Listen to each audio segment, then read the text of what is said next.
in die toon heeft weten te treffen en die heeft gepakt. En dat het leven met die cultuur.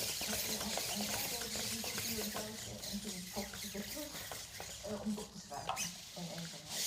Nou, dat vind ik, dat was een sensatie toen dat uit. Ja, jij bent jonger dan Joost en jij hebt, ik was natuurlijk de eerste die jou officieel heeft geïnterviewd, namens het Parool, van een penningetjes.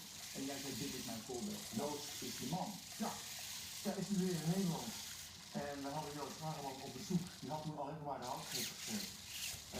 En daar kwam een jongen binnen.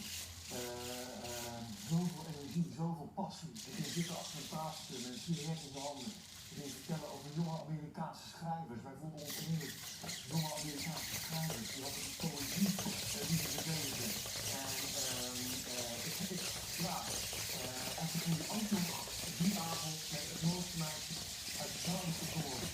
Dat was de avond waar wij gesloten werden. Toen ging ik vond het vertrekken. Het was een mooi zo'n boek geweest. Het was voor het eerst dat er een personage in de Nederlandse literatuur was. Dat iedereen cultuur en geld verdomme was. Dus drugs gebruikte, de ouders gebruikte. Tegen de maat. En ik vond het heel beaamd. Nu de richting opgeschreven. Nog steeds, ik maak nog steeds grappen die ik ooit gemeld heb. Maak er een.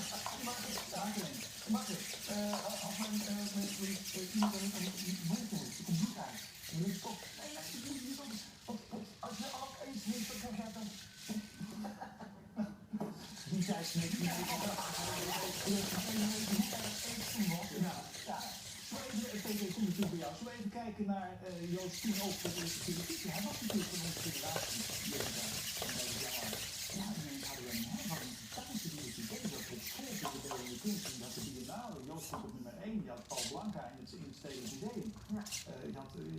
Wij deden dat toen. Ja, had ik het gevoel. Ja, er was iemand die ons gewoon representeert. Voilà. Ja, even kijken. Joost, die tijd. De Amsterdamse auteur Joost Spaarman leest de volgende.